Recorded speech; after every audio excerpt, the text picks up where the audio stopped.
আমাদের আজকের যাত্রাটা থেমস লিংকের ফেরি সার্ভিস। এটা আমরা ধরেছিলাম গ্রিনিচ থেকে একদম ওয়েস্টমিনিস্টার অবধি।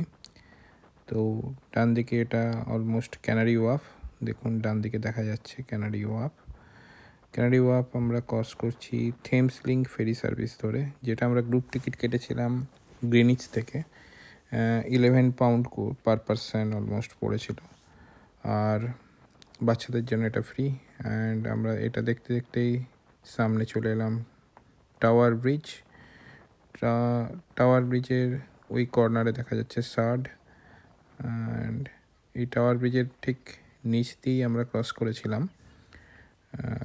তো বেশ সুন্দর লাগছিল, দেখুন ওপরে বাস চলে যাচ্ছে, হাত নাড়ছে, দুর্দান্ত অভিজ্ঞতা একটা।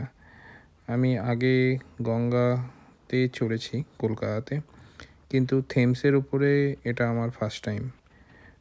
লন্ডনে আমি অনেকবারই গেছি, কিন্তু এই রাইডটা ফার্স্ট টাইম। অ্যান্ড এটার অভিজ্ঞতা বলে বোঝানো যাবে না। পুরো ক্লাম, চারিদিকে শান্ত, আর প্রকৃতির মধ্যে, মানে ব্যস্ততম শহর লন্ডন, আর সেখানে একটু শান্তির খোঁজে এই থেমস লিংকের ফেরি সার্ভিসটা অবশ্যই অ্যাভেল করা উচিত। এখানে দু ধরনের ফেরি সার্ভিস আছে। উবের বোট আছে, উবের বোটটা একটু ফাস্ট রাইড হয়, বাট আমি অলওয়েজ সাজেস্ট করব থেমস লিংক ফেরি সার্ভিস ধরার জন্য, কারণ এটা অনেকটাই স্লো। দেখুন বলতে বলতে আমরা পৌঁছে গেছি সেই বিখ্যাত লন্ডন আই। বাঁ দিকে দেখা যাচ্ছে সৌরভ গাঙ্গুলির বাড়ি। আর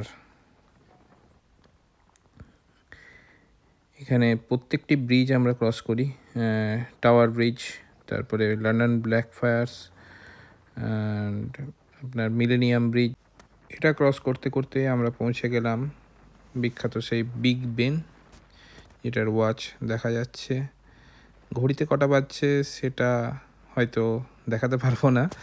এটা ঠিক অ্যারাউন্ড 5 or 6 PM আমরা পৌঁছে গেলাম ওয়েস্টমিনিস্টার। আর এই সামনে চলে যাচ্ছে উবের বোট, যেটা আমি অ্যাভেল করতে বলিনি বা বলবো না। অবশ্যই থেমস লিংক ফেরি সার্ভিসটা ধরার চেষ্টা করবেন, ওটা স্লো রাইড হয় এবং প্রত্যেকটা জায়গা আস্তে আস্তে দেখাতে